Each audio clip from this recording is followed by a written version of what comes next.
And welcome to Weather and Ag in Focus on this Monday. What is it? March 16th, just shy of St. Patty's Day. And it feels more like January than it does March out there with temperatures in the single digits to lower teens. I'm Chief Meteorologist Wysocki along with our Ag Director, Bridgette Readel. Bridgette, how was your weekend?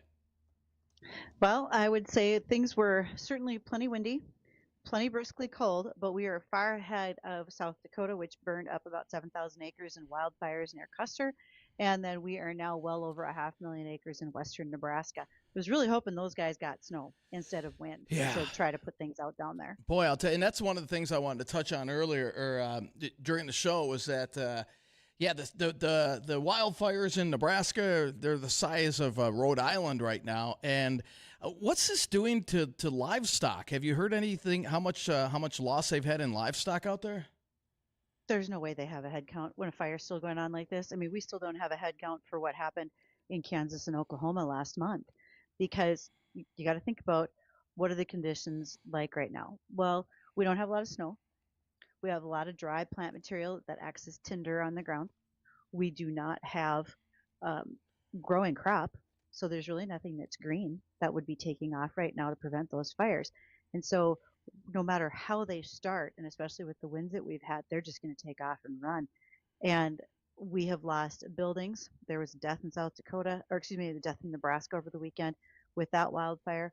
Um, Fences, fence posts, fence lines, homes, evacuated towns, and we will have innumerable head of cattle that were lost in those fires. So, unfortunately, that is the way Mother Nature works. If a fire takes off, it's on its own. Yeah, no doubt. And unfortunately, not a lot of rain in the forecast for those areas either, and more wind coming with record-setting warmth. So that's not good for areas to our south. Now, for us, we're looking at more snow in the forecast, but we're also looking at much warmer weather right around the corner as well. For the rest of today, though, it's feeling more like January out there. Plenty of sunshine. Winds will start to lighten up a little bit, and temperatures are in, as like I said, the upper single digits to lower teens. We'll make it into the low to mid-teens today with the northwest wind 10 to 20 diminishing as we head towards evening. And then another cold one tonight, single digits, both above and below zero. And then clouds increase as we head towards sunrise. That will lead to a cloudy Tuesday. We've got a warm front that's pushing into the area. That will trigger off a band of snow, most of it light. And your morning commute, will be fine tomorrow. But your afternoon and evening commute going to be a little bit on the slippery side as we're expecting about 1 to 2 inches of snow, mainly in the eastern third of the state. And that will exit the area, and then we commence on our warm-up for the rest of the week with highs in the low 40s Wednesday, warming up into the 50s by Friday. And then we're in the 30s and 40s, it looks like, for the upcoming weekend, with cooler weather trying to settle in Sunday into Monday, and no big storms on the horizon, although the LRC does have something that could be cooking towards about the 25th, 26th of this month, so later next week. And in fact, starting next week, into the first week in April, we're going to be on that up and down kind of roller coaster ride that we've got right now. So we're going to get a nice push of spring weather, and then old man winter makes a return, then a push of spring weather. So this roller coaster ride continues for the next couple of weeks. We're not quite done with winter, just when you think we are. Mother Nature has other ideas, but at least we're going to see a little more moisture into the area over the next couple of weeks. Not a whole lot until, again, we'll see what happens next week and into that first week in April, where the LRC has a couple of bigger storms possible throughout the area. But yeah, let's get some more precip down to our south and west, where the western Dakotas, western Nebraska, they need the precip bad, and instead they're getting record heat and windy conditions, exactly what they do not need, for sure. Well, the wind is certainly probably the bigger concern that we have going on at this point right now. I mean, there's once that wind picks up, there is no way to stop what's happening, right? There's not enough fire breaks, etc. People are trying, right? They're getting in front of them as much as they can, hopefully to contain some, and certainly having to do some digging up some fire breaks, trying to do anything they can really to get livestock out of the way, cutting fences, if you can do that, livestock will take off on their own and hopefully be able to find a safe place to go. Some folks will even try to herd them kind of back and around so that the cattle are back on a burned area so that they are safe, because they may not have pasture to graze on right there, but you can get them safe, and then you can figure out a way to get them out of there and get them to some place where you can start feeding them again, etc. So that's the plan at this point for many of them.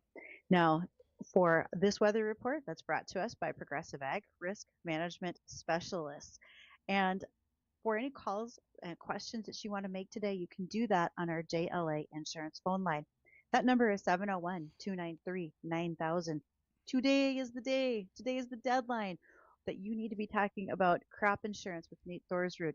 That is when the sign up is due, is today.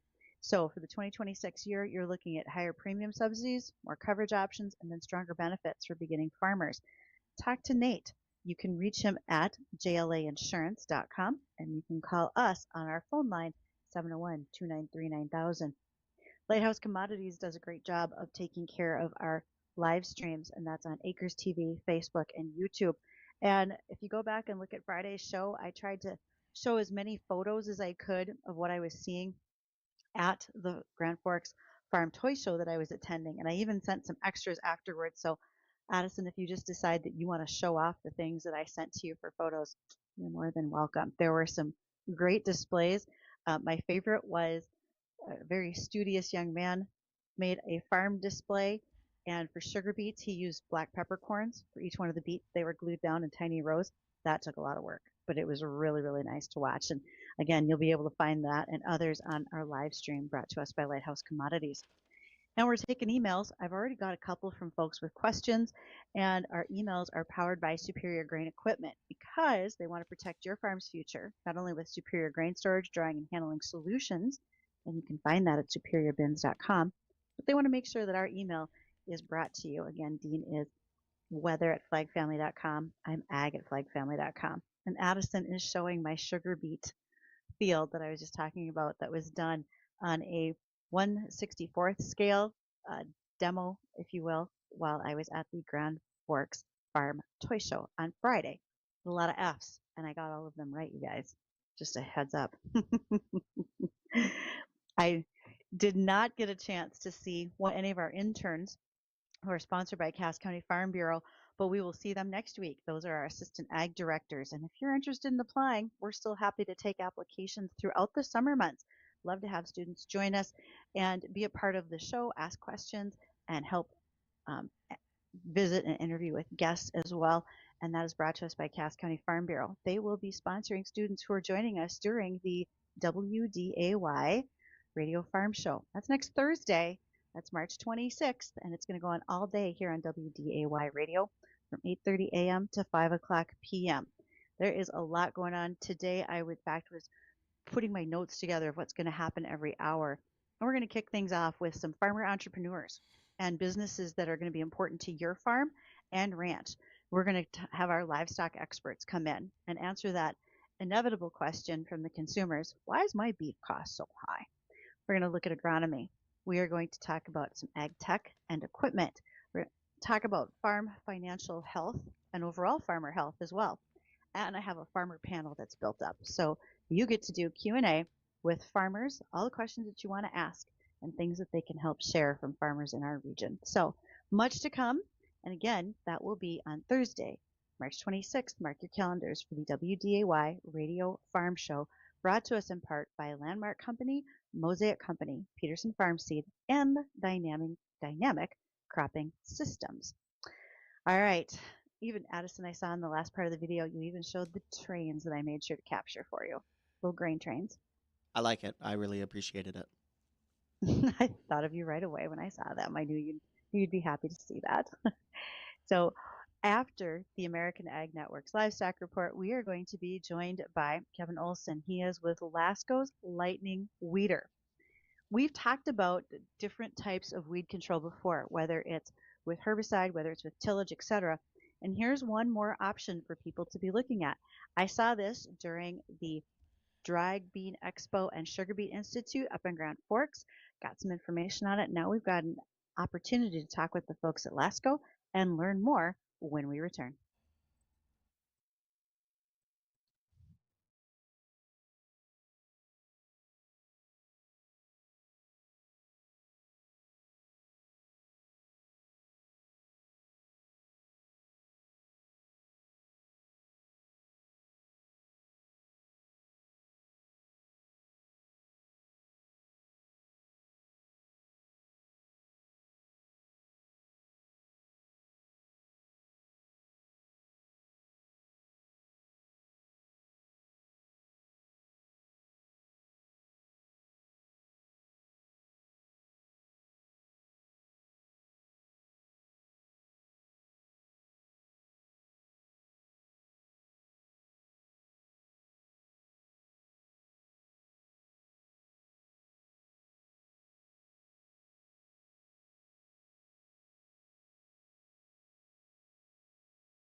So often here on Weather and Ag in Focus, you hear me talk about Tech Support Farm and the things that Chris Sherman can help do to improve your cybersecurity on farm and at your agribusiness.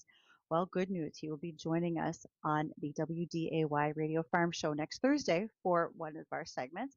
Chris will be talking from a very technical point of view about what you need to be thinking of, how some of that security works in the background.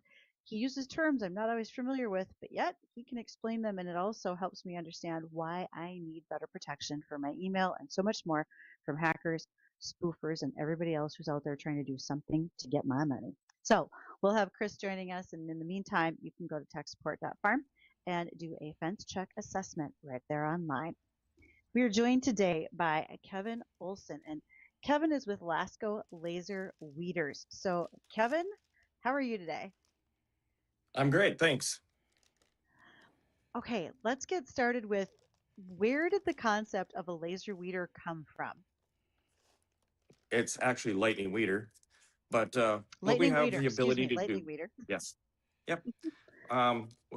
What we do is we have the ability to produce electricity off the PTO generator of a tractor, and then that electricity is backfed into a transformer, boosted up to in excess of 20,000 volts, and then we take and apply that to the weeds that grow over the top of the canopy of our crop, whether it be sugar beets, potatoes, um, virtually any crop that you can drive through with a row crop tractor. You know, so often we have folks say this seems like a new concept in weed control, but I don't think it is. No, actually, the lightning weeder was developed back in the late 70s and early 80s. We had many units through the Red River Valley that we used in sugar beets in the early days. Back in the day, we had chemical resistant weeds, much like we do now. And it was produced to control redwood, pigweed, lamb's quarters, and basically kochia in sugar beets back in the 80s. So, all right, let's start out with this question. How does it work? I heard you talk about generating the power, etc., but realistically, how big is the unit and how does it actually work on the back of a tractor? So the unit itself is a 3-point attachment. It's got grounding coulters that run right in the tracks of the tires. Those grounding coulters produce a ground plane throughout the earth so that when we contact that weed, it actually has a place to return that voltage back to the generator transformer combination.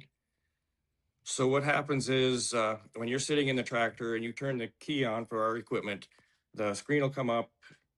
We'll go through a series of questions, and at that point, you can see on the screen that it's ready to operate. We start the PTO. The PTO turns the generator. The generator will produce 230, 240 volts, which we can control directly from the screen. That voltage is then produced, and the tractor has to be moving. So we'll get the tractor moving in a forward direction about a half a mile an hour to a mile per hour. And at that point, there will be a green square on the control panel that says start. You push and hold that for 2 seconds and it'll energize the applicator bar. What happens at that point is that voltage then is transferred to the front applicator bar, which is hydraulically elevated and tilted from the cab. And then we can actually adjust that to follow the top of the canopy of the crop.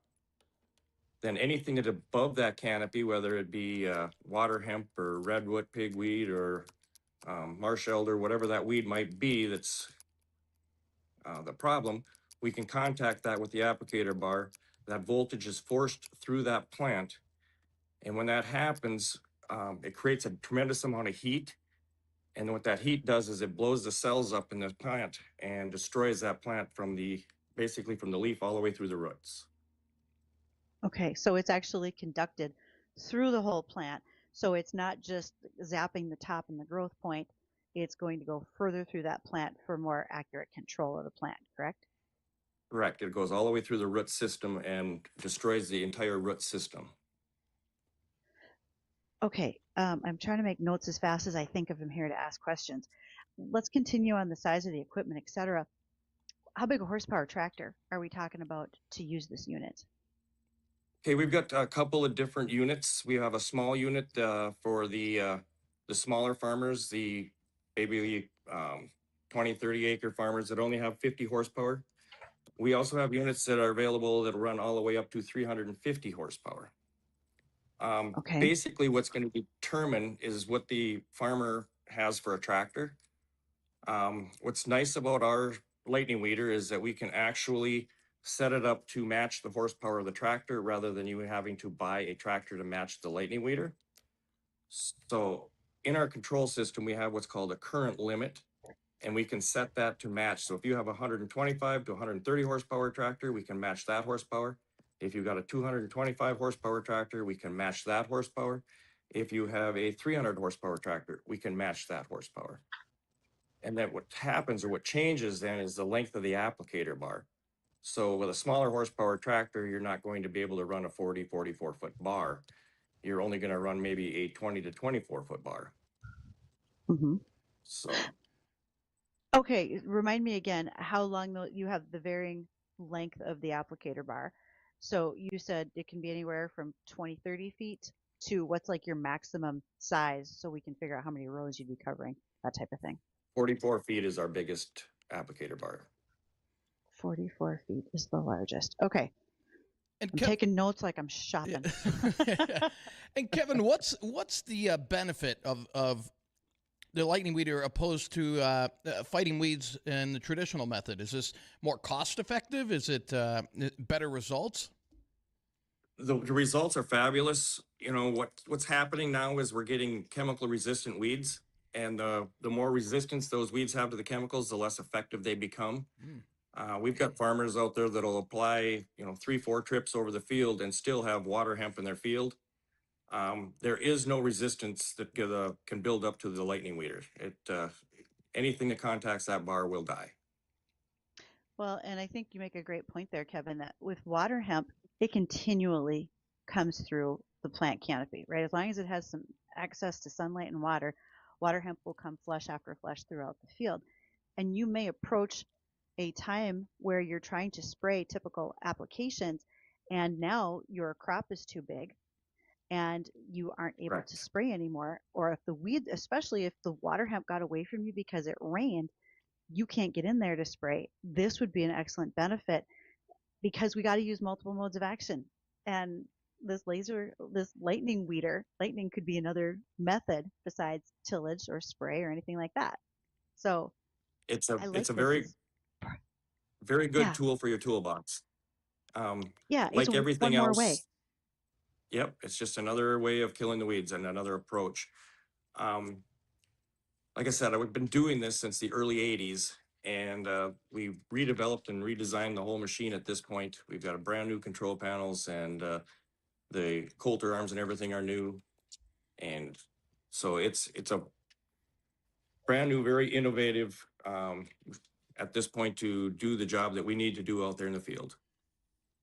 You said the dashboard is new. Is this connecting through some sort of cable from the lightning weeder up to the cab? So you almost have like an iPad or something that you're using as your control monitor in the cab? It is a touch screen. It's called an HMI. It's much like the Okay. screen that you would have in your car. So basically you touch the screen and you can adjust your voltage from there. You can adjust your current from there. You monitor all of your interlocks to make sure that all the safety features are in operating condition.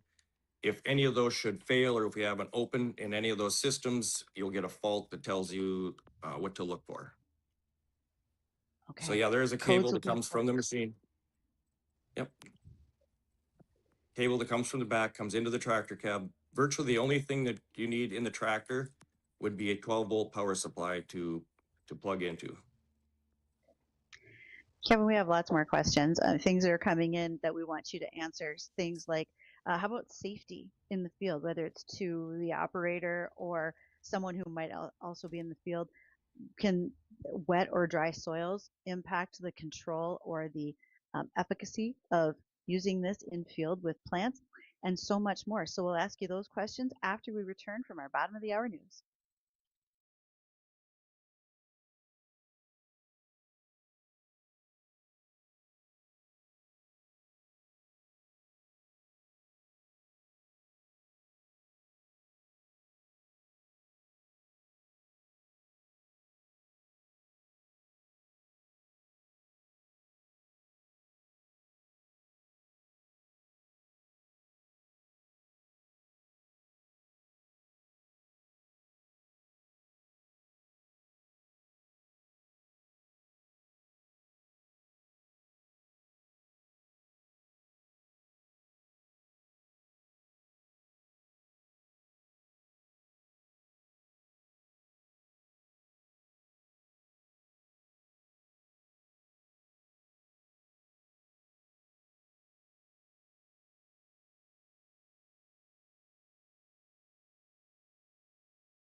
We've been talking with Kevin Olson with Lasco's Lightning Weeder because we need to have as many opportunities to control weeds in field in a variety of ways possible. And this takes us a little bit out of that traditional realm of chemistry and tillage into something very new. And so, all right, Kevin, a couple of questions that we've been getting here. Safety. Is there ever a concern of safety, whether it's to the operator in the tractor or anybody else in the field? You know that farm kid thing. Dad said, don't stick your hand there. And then you did. And then you did. Um, the the operator is very safe. We have what's called a tether switch, much like in a boat or something. So if you leave the seat, it shuts the machine off. Most modern tractors also shut the PTO off as soon as you leave the seat. So the operator is very safe.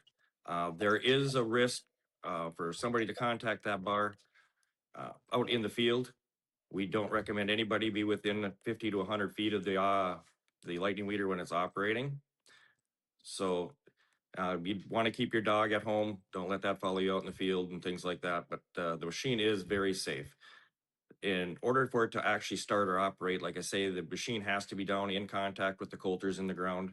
It has to be moving forward at a half a mile an hour. And the reason for that is I feel that people are a lot less likely to walk up to something that's moving than if it were standing still. We do have a big red strobe light on the back as well, so when it's energized, everybody knows that it's live. Well, I think that's a pretty good idea. It's like the big hazard lights on tractors and so forth, you know, the LEDs that are spinning for Correct. road gear, et cetera. Okay, you mentioned a speed of about a half mile an hour. Is there a maximum speed that we can get to, or is it dependent on crop canopy, et cetera? Correct. The speed is actually just a minimum speed that so the tractor has to be moving in the forward position going forward. What I'm trying to say, the maximum speed is kind of determined by your weed pressure and the ability of the tractor to contact those the weeds in the field. About 2 to 4 miles an hour is normal operating speed. The heavier the canopy, the slower you're going to have to go. And the smaller the plants that we're trying to kill, the earlier we're doing it in the season, the slower you're going to want to go to keep that canopy, the bar right on top of the canopy so it doesn't kill your host crop. When you are thinking about how much you can get done in a day, do you ever give an estimate to farmers? You know, a lot of times we want to hear I can at least get, you know, 2 quarters done, whatever that case might be. Are you able to give a description like that, or do you tell them, hey guys, it's really up to you and what's happening in that particular field? Every field is different. Moisture content and things just kind of determined some of that. On a 30-foot applicator bar, an average is about 15 acres an hour. It's kind of Okay. an average. Okay. So another question that I have, how would this differ from fire? Because I've seen the propane burners that can go down the field. I know there's a pretty big difference between them. Again, we're talking about electricity versus propane. But I think this question was from the listener more about what are the differences when it comes to size, bulk, horsepower needed, compaction in the field, anything like that. So the primary difference between a lightning weeder and a flamer is they're both doing the same thing. They're forcing that moisture out of the plant. They're forcing it to boil out and destroy the cells. The lightning weeder goes all the way through the root, whereas with the flamer, it stops right at the soil level. So those weeds will basically regrow from the root, whereas with the lightning weeder, they don't get that opportunity. Mm-hmm. So that's the primary difference between a flamer. Now the flamer, what that happens with that is they use it primarily in corn, primarily organics, and the flamer will set our crop back, 2 to 3 weeks. And a lot of times we don't have 2 to 3 weeks in our northern climates here to recover. No, we don't. Our growing season needs every bit we can take, and if you run into some concerns with weather, that can be a stumbling block that lasts for quite some time. Soils. A question also is the kill of the plant better if the soils are wet versus dry, or does that not matter whatsoever with what we're doing here with the Lasco Lightning Weeder? It does affect our abilities. So like the sandier soils, we typically run a little bit higher voltage because the soil is a little less conductive. The heavy clay soils, like mostly through the valley, we could operate at our standard 210 volt output. We do have the ability to drop our voltage. So like in the evening when the dew comes on, we've got weed pressure like grasses and things like that. When the dew comes on, they actually do conduct better. Hmm. Grasses have a small surface area to contact. So if you can enhance that with a little bit of moisture, that actually enhances our performance as far as a kill is concerned. Okay. Um, let's talk about the plants that are most effectively controlled. Are there certain plants that are more susceptible, if you will, than others? You know, if there's a plant that's got a higher moisture content, is it a faster kill? Those types of things. Yes, absolutely. So we take like a ragweed or we take red root pigweed or something like that with mostly a single stem. Those weeds are very easy to kill. They have high moisture content. Canadian thistle, milkweed, those weeds are very, very conductive. Now we take a plant like mustard, wild mustard, or we take a plant like kochia, that's a bushier plant. And those Hmm. plants are tougher to get a conductivity to the ground, whereas they will kill better with a dew on, so we can enhance that conductivity of that plant. So, with when you have kochia or wild mustard, volunteer canola, do you just stop and wait a little while and hope it gets a bigger dose than what you were doing otherwise? Slowing down does help that as well. The problem with going slow when the weeds get tall is then we start dragging that weed that's right next to it for the full length of that bar and for the length of the weed, for the height of that weed. And then Hmm. the more current paths that we have in the field, the less effective that the lightning weeder becomes. So you want to minimize the number of weeds at a contact. So in the tall, heavy patches, it's best to raise the applicator bar up and just touch the top of the plants rather than drag the entire length of that plant if they've gotten away on us. Okay. Okay, that makes a bit more sense. So, can a farmer do maintenance on this piece of equipment themselves, or is it best to have someone from your company working on them so no one gets hurt? There's very little maintenance that's involved. There's grease zerks basically on the power shaft on the drive line. There's grease zerks on the grounding coulters. The major wear point is the grounding coulters themselves. If you got abrasive soil in a period of 2-3 years, you'll burn them discs down. And you want to keep them discs so that they're full length or at least close to it so you get good conductivity with the soil. But other than that, the generator requires virtually no maintenance whatsoever. The transformers have no maintenance whatsoever. Um, the breaking points, there's a drive belt there, and then there's some porcelains for insulators. Um, those are basically the only points that would be serviceable or would ever create a problem. Okay. Well, that leads to that last question. And can it be stored outside? Because not everybody has room inside a machine shed. It looks to be like it's a piece of equipment that's pretty weatherproof if we're out in the rain. Like you said, we talked about heavy dew, but if we got to store it over the winter and we don't have room in a barn or a shed, can it be outside, or is that going to be destructive to the No, it piece can of be equipment? outside. No, Okay. there's no problem with it sitting outside. The only Okay. thing you'd have to watch for is rodents building a nest inside the generator. Um, and then I, that creates I heating hate to tell problems. that mouse. Yeah, that mouse is going to have a real bad day when this thing gets fired up. It's it's going to be a bad day, but Oh. but the control panel is the only thing that we would want to keep inside so that wasn't subjected to water or rain or anything like that. Absolutely. Well, Kevin, I saw you at the Dry Bean Expo and Sugar Beet Institute in Grand Forks in January. Hopefully, folks are able to find you in other places. And which ones would they be, whether it's online or in person? We're online, LascoLightningWeeder.com, lightningweeder.com. We also have a phone number of 218-791-6536. And right now, we don't have any more shows scheduled. We did the Dry Bean Show and Sugar Beet Show. We've done Iowa, Nebraska, California, and all over. So we've been busy with the show circuit, but that's about done for the year. Mhm. Well, now it's just time for people to find you in person and take a look at this piece of equipment. Oh, do you have any dealers out there that people could stop by and take a look at it? We're setting up dealers now as we speak, and I'm glad you brought that up because we are looking for dealers. Oh, We're in the process of setting up one down in Glendon, Minnesota, and we're talking to people here and there. Right now, it's pretty much factory direct is what we're looking at.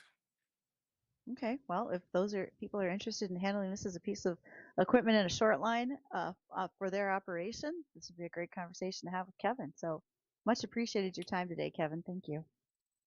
Thank you.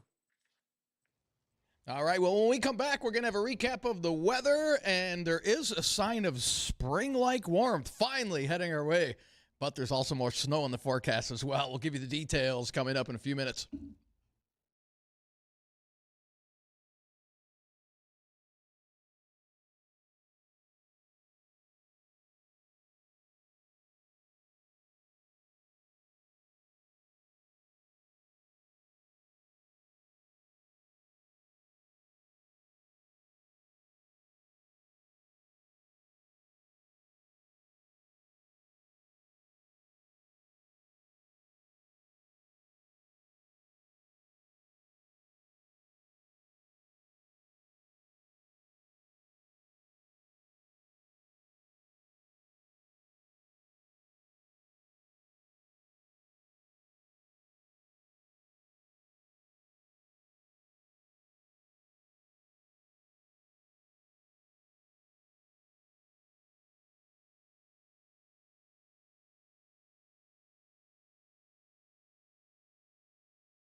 And welcome back to Weather and Ag in Focus. And temperatures out there anywhere between about 7 and 12 degrees. This feels more like January out there, as well. The major spring/winter storm that traversed the northern plains now into the Great Lakes has pulled in some modified Arctic air into our area. Not record-setting by any means. Record low on this date is 32 below. Sorry. So nowhere near that. But again, some pretty cold weather, but warmer weather heading our way again. We do have snow in the forecast for tomorrow. Your morning commute is going to be just fine. But as we head towards lunchtime, we'll start to see snow spreading in from the north and west, and we'll continue with snow throughout the day tomorrow. Should be done by around 6 or so. So your evening commute could be a little bit slippery, about 1 to 2 inches. It's on a warm front, and behind that warm front, much warmer temperatures back into the 40s and 50s for the rest of the week. So we'll warm up, we'll melt away all the snow that's on the ground as we head into Friday and even into the weekend. We'll stay mild on Saturday before slightly colder weather comes in on Sunday. And it looks like next week, according to the LRC, we do have a chance for another winter weather maker coming our way. So as soon as we see that sign or a taste of spring, seems like Mother Nature is not ready to let go in terms of winter. So even after tomorrow's snow, I don't believe we're done for the season. As we'll have at least another storm next week and then probably one more in that first week in April before we finally see a more consistent spring weather pattern. And let's hope so. We can get some much needed moisture once we get the ground thawed out here as we head into the month of April. Oh, I would say that it won't take very long. You know, the last time we talked about the frost depth, I did have a listener remind me or sent me a message through Facebook Messenger, which I should go check if they're listening now, and said that at that point in time, Endon showed the frost was only about 18 inches deep down there. So really, this isn't gonna take very long at all. No, we checked. I believe we checked last change week. Fast. Yeah, when you were gone last week, Bridgette, I believe it was at 12 inches. So it's already starting to improve. Yeah, quickly this time of the year too. Yeah, and we're not going to be surprised at that. You have told us that the chances of an early spring, if you will, are rather high. So let's stick with that, shall we? Yeah, and it does look like it. In fact, Jay Thomas was just giving me grief here. He just popped in the studio. He said, wait, I thought you said we were going to flip the switch. I said, no, we were going to see a nice sign of spring, but I said don't think we're not going to get any snow in April. I mean, I'd have to go back and check the records to see when the last time we had a totally snow-free April. But we've got real quick. We've got Trucker Al. He's on line 1. Al, what's going on? Hey, buddy. So I was supposed to go to Des Moines yesterday. Well, that never happened. Yeah. I got to go. I still got to go there today. That's not going to happen either. But tomorrow. So, 2 questions. Is 35W going to be open by tomorrow down there in Minnesota and Iowa? For sure. Am I going to have weather? Yeah, no, it will be open for sure. In fact, they'll probably have that open by later today as winds are already lightening up down there. I know 90 was shut down too. I believe still is. Yep. In Minnesota. In Minnesota, in Minnesota. I know 35 just opened up going into Des Moines. From what I last heard, but yeah, it will be much improved tomorrow. And again, the snow that's coming in tomorrow, it's only about a 1 to 3 inch snowfall, so it shouldn't pose you too much of a problem there, Al. No wind. There will be some wind with that tomorrow, 15 to 30. So we will be dealing with some blowing snow, but nothing like the last storm we just had. No. Okay, cool. Okay, thanks. Safe travels, Al. You got it. You got it. So yeah, like Trucker Al said, winter, just not wanting to let go. Not, I can't imagine the truckers down to our south having to endure some of the road conditions for sure. Well, I get it, and they all know that when conditions strike, you got to take it easy. Mm-hmm. I've got folks on their way up here from Oklahoma, and they know that they're going to have to plan accordingly, and depending on where they want to be driving, etc., what can, work best, what won't. So yeah, there's a lot to take into consideration. When it comes to transportation, that's probably going to be a greater concern for us when it comes to diesel fuel, et cetera, with all of the things that are going on with Iran versus what we're even thinking about with fertilizer.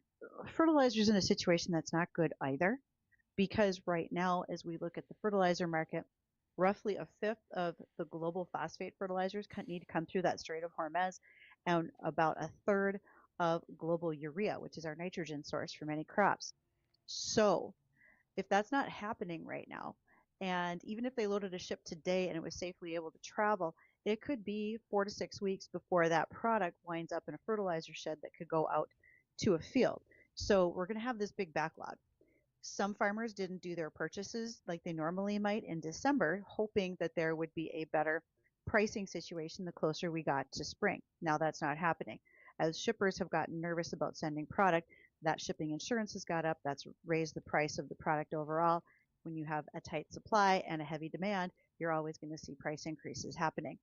Will the fertilizer situation impact grocery store pricing? Not until about a year from now, because we're going to have to try to grow the crop that we need for 2026, which then becomes ingredients for 2027. But shipping and transportation costs, as we watch diesel fuel climb, that's going to be our greater concern and what's going to add to the bottom line overall on top of food inflation that we're currently experiencing. So call it what you will, whether it's inflation, whether it's tariffs, et cetera, there's always something that's impacting us, and it's happening in places that the farmer doesn't get a handle on, and fuel is one of them.